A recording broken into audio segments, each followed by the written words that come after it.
Last month in Paris, world leaders reached an historic agreement that provides concrete framework to reduce carbon emissions.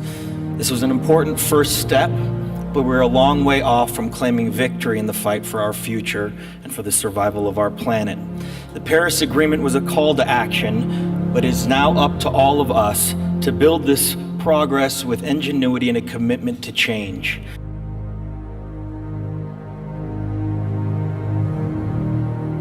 Together we are fighting to preserve our fragile climate from irreversible damage and devastation of unthinkable proportions. In Greenland and in the Arctic, I was astonished to see that ancient glaciers are rapidly disappearing, well ahead of scientific models. In India, I met farmers who have seen their crops, their very livelihood, literally washed away by historic flooding. There's no doubt to the world scientific community that this is a direct result of human activity, and the effects of climate change will become astronomically worse in the future. That those who deny the reality of climate change will also find themselves less economically successful. We simply cannot afford to allow the corporate greed of the coal, oil, and gas industries to determine the future of humanity.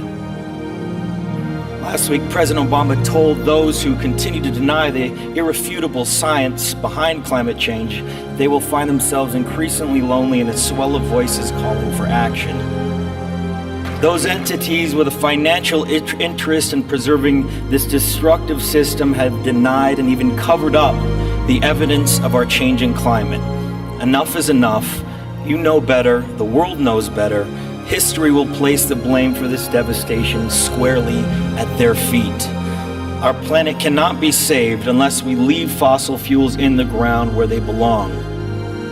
Professor Mark Jacobson and a team of researchers at Stanford University have proven that we can meet the world's total energy demand by using existing renewable technology by 2050.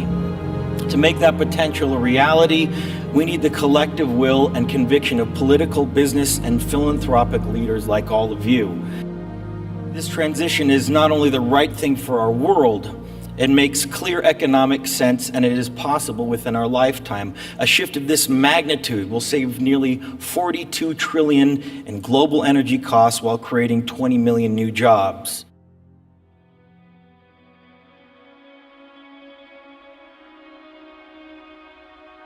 Over the last several years, organizations and individuals worth $3.8 trillion have already committed to divest their fossil fuel holdings and replace them with new investments in clean, renewable energy projects. And leaders like Bill Gates, Mark Zuckerberg, Jeff Bezos have already pledged to help build a zero-emissions future. I ask you to join them, because if we all do our part and act with bold leadership, we can achieve major, meaningful progress. It is not only an inevitable transition, it is also imperative for the future of our planet. 15 years ago today, I developed my foundation to focus on these critical issues.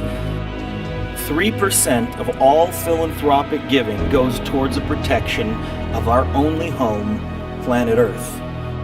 I'm pleased to announce today a $15 million grant and new commitment from LDF to fast-track cutting-edge sustainability and conservation projects around the world.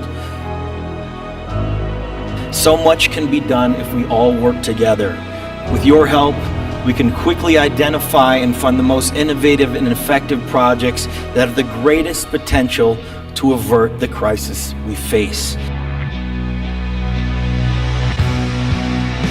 As I look across this room, I'm optimistic that our ability to convene the most significant and influential minds on the planet can result in the global transition necessary to protect both our society and our natural world. The challenges before us require each and every one of us to take action. We owe this to ourselves, but more importantly, we owe it to future generations who are counting on all of us. Thank you all very much, and thank you for this great honor.